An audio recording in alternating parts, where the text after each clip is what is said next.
This your local neighborhood hope dealer down here in San Diego, baby. Ready to move and groove with the Lord, man. Hey, this is to the San Bernardino ARC, man. I just want to thank you guys, man. I love you guys down there, man. My whole life started right there at the San Bernardino ARC, and I've been able to continue, and I've been able to move and groove with the Lord since I got sentenced there for a whole year.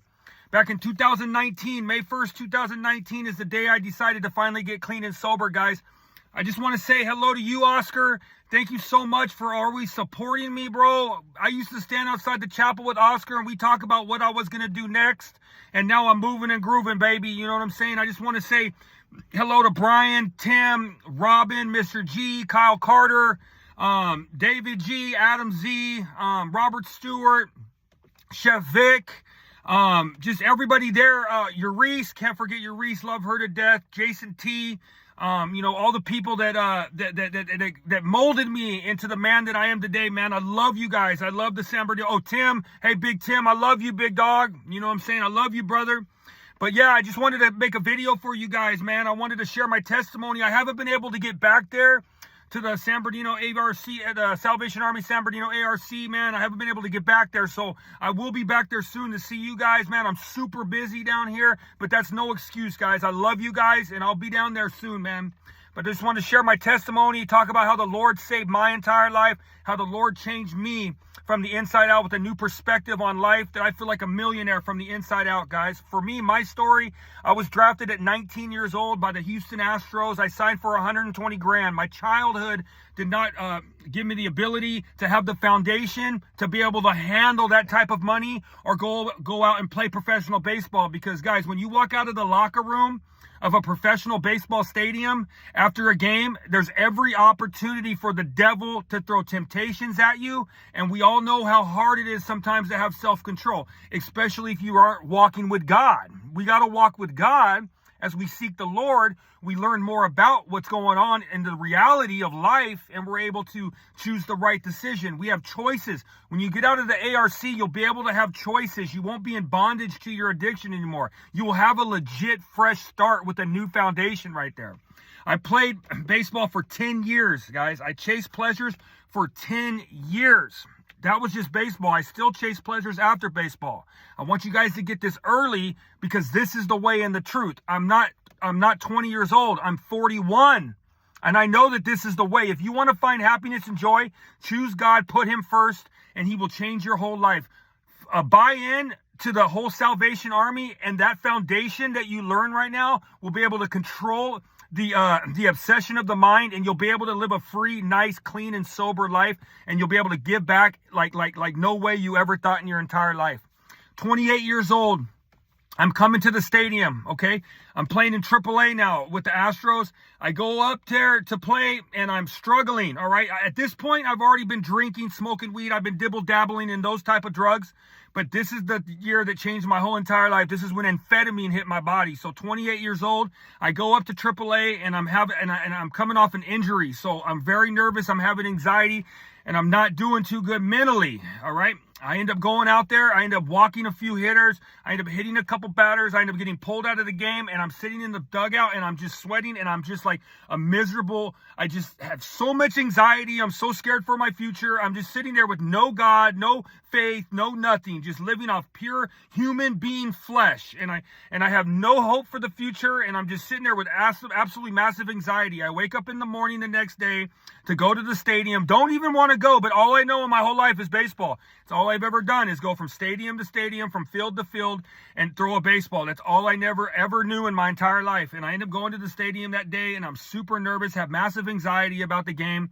My teammate hands me a pill called Adderall. It's amphetamine salts, but at that time, I just figured it was for ADHD. I put it in my body, and within 5 minutes, I turned into Superman. It was like the limitless pill, all right? All my anxiety goes away. My arm feels good. I go back out there and pitch that night in front of like 25, 30,000 fans. I'm super calm. I strike out 10 in 4 innings. I end up going home that night, going out, drinking all night long, waking up with no hangover. I was limitless, baby, because what drugs do, they disguise themselves as heaven, and they take us straight to hell, guys. I think any of you guys can understand that, man. When we first started drinking or doing drugs, it felt great because scientifically, guys, you're reaching into the dopamine process and you're messing with your reward system. So you're able to feel amazing. So no matter how bad that day went or what you've been going through in your life or all the baggage that you have or all the trauma that you've been through, it's going to feel great because it's a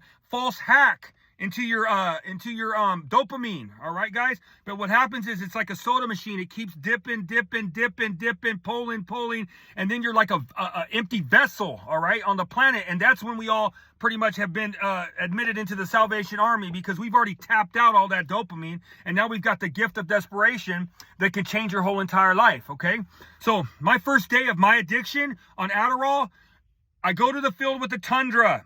A Toyota Tundra. I have a nice apartment making $5,000 a month, guys.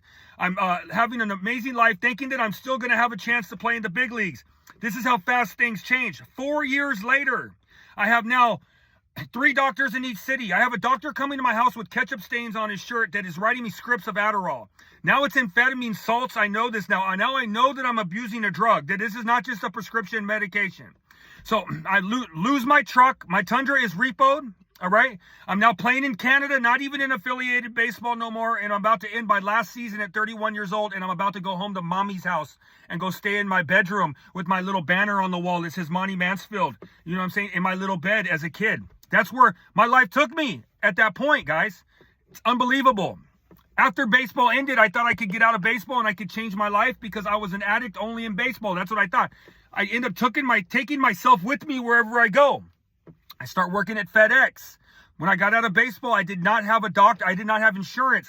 So I couldn't get Adderall anymore. So I started messing around with Norcos, pain pills. Well, that addiction, guys, you all know that. I'm up to 20 pills in like 4 months, right? Miserable lifestyle. Okay. So me and a few friends from home, we decide we want to start to get clean. So we're going through pain. It sucks coming off of opiates, right?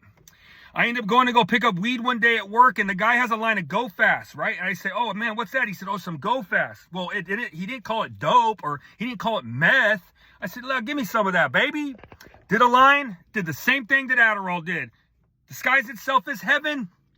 It took me straight to hell, guys. It took me straight to hell, like another 7 years of methamphetamine addiction.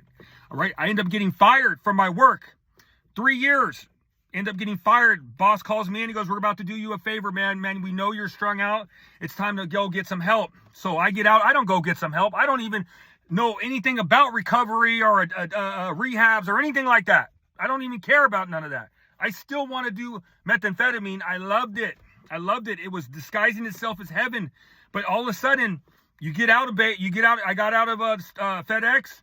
Next thing you know, I got no job. Okay. I need to find a way to support my habit. So I start committing crimes. I start going to stores, and I don't look too dope fiend out yet. So I'm able to walk out of stores with a lot of products. But just to be able to have the courage to do that, man, I start to put the needle in my arm. So now I'm shooting up methamphetamine, guys. You understand this? I'm shooting up methamphetamine, man. I used to be a pro athlete, bro. I'm on my way to becoming a massive junkie. Committing crime, you get caught up. I start going to jail, site release, back and forth. There's one time where my family sent me out to South Carolina and I got a few months clean out there. I got introduced to the AA program, but I did not have a higher power. I still have not turned my life over to the Lord, guys, which is the secret. It's the way and the truth. I can't tell you guys enough, all right? I end up getting clean out there. I find out I have some warrants out here in California. I have to come back. And the minute that my cousin tells me I have to come back, my brain already starts to try to talk me into using it again. But I'm going to do it different this time. This time I'm just going to smoke dope. I'm not going to do it as much. I'm going to smoke dope, smoke weed. You start to talk yourself into it. We suffer from a phenomenon of craving. You put the drug in your body, you cannot stop. Understand this, guys. I put the meth in my body, and within 30 minutes, I had a rig in my hand, a needle in my hand, and I had a needle in my arm, guys. And now I went on the sickest run of my life because our relapses get progressively worse, okay? Now I'm in Ontario, Rancho, Upland area, committing crime, bigger crime, going in and out of jail like crazy, in and out of jail, in and out of jail, in and out of jail. Cannot stop using, guys. Cannot stop using. When I look back at my story, the Lord had to pluck me out of Upland, Ontario area to go be a vendor up north. at a carnival. My buddy asked me not to bring a syringe with me, so I did not have my tool to get me high. We go up there, and I'm fiending, baby. I am fiending because now I'm on heroin and meth.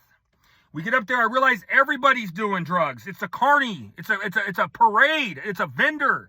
So I end up going to CVS to get syringes. They say that you need a prescription. Rite Aid, you need a prescription. Every other place down in SoCal, you don't need prescriptions. You can pick up rigs. I finally walk to Walmart, guys. Walk to Walmart, get to the front of the line, hurting. She said, sorry, you need a prescription. I said, ma'am, I'm a junkie. Can I please get a rig? She goes, no, get the hell out of my store, you junkie. I walk to the front of the store. I go onto the side of the building, guys, and I drop down on my knees crying, man. I had become a professional baseball, and this all started with one pill called Adderall, which what I thought was a prescription ADHD medication. And this all ended on the side of a Walmart building, crying, guys, crying, 180 pounds, missing front tooth, and like lost my whole soul to the earth, guys. This is the gift of desperation, man. I end up going home after this. I end up going home and I end up turning myself in, guys. And this is where my recovery started. I end up doing 3 months in the county. Glen Helen, you guys will know exactly where that's at. Glen Helen. I'm walking. I surrendered to God at this time because I felt like God was always tapping, but I always wanted to chase earthly pleasures. I wanted to go out and drink. I wanted to go smoke weed. I wanted to do drugs. I wanted to chase women. I wanted to do all the things that the earth supposedly can fill our soul with, but it all runs dry because all of that stuff can leave you and it will forsake you. And it is nothing like the relationship that I have with God now, which Jesus bridged that gap for me to have a relationship with the amazing Lord. Okay. So I'm walking around in circles in there. And the only hope you hear about in that place is the Salvation Army. It's like the last house on the block, guys, to be able to change your whole entire life around. It's that last house that will give you the last chance. And to me, it's the best house on the planet. To me, it's a mansion, baby. It changed my entire life. You know what I'm saying? I end up going to court. For the first time in my life, the judge gives me exactly what I want to hear, but this is what she says. She says, we're going to sentence you to 365 days of the Salvation Army. And she says, good luck. What she should have said is, that's right, baby. You're going to go change your whole entire life around, and you're going to become a man of God, and you're going to spread the good news. That's what she should have told me, but she said, good luck. I end up going to the Salvation Army. I end up checking in. The first person that I met right there is Mr. G and Kyle Carter in the office. All right. And I end up, I'm sitting there. I don't know what's going on. I'm a little nervous. I'm just thankful to be in the Salvation Army, not having to do my time. Okay. So I end up going to the office, and that's who I met. That's my intake. So I end up going, that night, you start working right away, guys. They put me in clothing. I was in clothing for a month. I wanted to get out on trucks, man, so bad. But Robin puts you right there in clothing because it's time to think about what you've done in your life, guys. And once you guys get out of clothing, man, it will start to move and groove. Back when I was at the Salvation Army, used to do routes. So we would get on trucks and go out through cities, and we'd pick up donations at houses. Now, this is what really, really helped me, man. I was able to get out from that place. I was able to roll around with cool drivers, with the truck drivers, and honestly, like, I wanted to become a driver super bad for the Salvation Army, but that never came to pass. God had different plans for me. But I ended up doing a year right there, and I ended up going to chapel, right? I started to learn about how before Jesus came down, that we had to obey the laws of Moses and the 10 Commandments, and because of our flesh, we could never feel worthy to come to the Lord. Jesus came down, died on the cross. Now we can go to Jesus, and as long as we're better today than we were last month, we do not have to be perfect, guys. I still struggle and still pray for the Lord to clean my soul and use my hand as instruments to be able to change lives, guys. We still struggle, okay? But I know I'm a lot better man than I was 3 years ago. I'm doing great compared to where I was at, all right? Now I have this amazing relationship with God, right? That he continues to be like the best baseball coach I've ever had.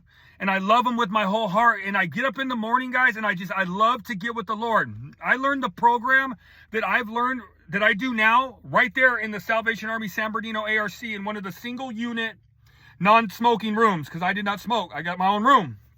All right. I learned that my testimony was powerful, that I could be able to spread the good news. And now I have this powerful thing in my back pocket called my testimony that can help save lives. And that's all I want to do. I try to reach for one soul a day, and that will be 365 souls a year. And I think we're winning, baby. You know what I'm saying? I continue to work hard right there. I continue to be humble. I used to be a pro athlete. I never wanted to start at the bottom anywhere. I continue to be humble right there. I became a Kingsman. I became the vice president of the Kingsmen. And I continue to be a humble servant right there at the Salvation Army. COVID hit. So nobody could come into the facility. I started leading a bunch of meetings. I started spreading the good news. I started doing the morning devotion 3 to 4 times a week. I started owning my craft of being able to share. And now I love to spread the good news anywhere, any which way I can. All right. When I got out of the Salvation Army, all right, I was able to, it was Captain Steve Steiner and his wife. And then I got out of there and I met Captain David Kane over at Riverside, and me and him became friends, and he brought me over to what we call the Hope House, okay? And then Major Larson came in at the end, and Mrs. Major Larson, and they came in at the end, and then, Major Shepard and Mrs. Major Shepard, which are your guys' officers that are there right now, and they're just amazing, awesome people. You gotta understand, the Salvation Army officers, they all used to be addicts, most of them, and they've turned their life around, and they now serve the Lord, the King of Kings, right? Amazing people right there that you guys have in control of your lives right there. I ended up going to what we call the Hope House. My sponsor, Rick Clayton, who's an amazing miracle. Brother David, who plays right there for you guys at chapel. Great people. I end up going over there to the Hope House. I'm staying humble, right? I'm working now at 5 in the morning. Me and David ride our bikes, right? I had a Diamondback big, mountain bike. Waking up every morning at 3:30. And you know how easy it is to hit the alarm clock, man, and go back to sleep? Very. For 6 months, me and David did it for like a year until he got a new car, man. That boy is nuts. 6 months riding my bike in the dark every morning to work. So I'm listening to sermons because now I got this purpose to be able to spread the good news on how I got clean and sober. I got this purpose now in my life. So all I'm thinking about is the next meeting, the next Celebrate Recovery, is what I'm going to say next to the men to help them change their lives. Continuing to seek the Lord every morning, get up with my Jesus Always, listen to my motivational videos, and continue to listen to my sermons. Rick Warren, Joyce Meyer, Joel Osteen, T.D. Jakes are my go-tos. I love them. They make my life make sense. Okay? I end up feeling that I wanted to go down to get back into recovery. So then I hear there's an open spot down in San Diego Salvation Army. I miss work, drive down there on a leap of faith, right? And I say, hey, man, I want to work for you guys. I want to get back into this, all right? The captains, Captain Schwain and Miss Captain Schwain, awesome people, beautiful souls, hit me up on my way home. They go, hey, we want to offer you the job as the third key. I end up moving down there, right? And they tell me that I can volunteer until I get hired. Well, I end up working 96 days. I still had my room and board and my food, so it wasn't exactly for free, but I wasn't getting paid. Now, at this time, I've surrendered to God, and I've let him control every single move that I've made. I end up meeting my wife down there, right? She went to the San Diego ARC. She's a beautiful soul, awesome person, love her to death, non-toxic relationship. I waited 16 months to date a girl. She waited 22 months to date a guy. And now we have our solo, and we come together like teammates every night. And we just try to continue to save lives. We work at the same place. So we needed to find a way to be able to get out of the Salvation Army because we wanted to get married and we wanted to get our own apartment. So I ended up transferring over to La Jolla Recovery, and she ends up she's at Refresh Recovery. There's sister programs. So we end up going there, and we both house managed for a whole year for 9 months to save up money to get our apartment. So we actually got married, and we stayed house managers at 2 separate spots for a couple months until we finally got the money that we needed to get our own apartment. And now we continue to move and groove with the Lord, guys. How my day looks like today is I wake up every morning at 5. I pay my bills, man. I got a nice apartment down here, $2,000 a month. Me and my wife pay to wake up and look at sunny San Diego. It's a beautiful, beautiful place. There's massive amounts of recovery down here. The recovery family down here is unreal. So every single week, I do 3 meetings a week. Same program I learned in the Salvation Army, San Bernardino. I do 3 meetings a week. I share the good news on an H&I panel on Wednesday. And I share the good news every Saturday morning at the Salvation Army San Diego. And I do that right there at 7 in the morning. I'm able to get up on stage and I'm able to do devotions every single Saturday morning for the men. I continue to go to church every Sunday at the El Cajon Corps. This weekend, I'm going to become a soldier for the Salvation Army, and me and my wife are looking to become officers in the future. It's our calling. We want to be able to spread the good news, and we want to be able to do it for the Salvation Army to help save other addicts, guys.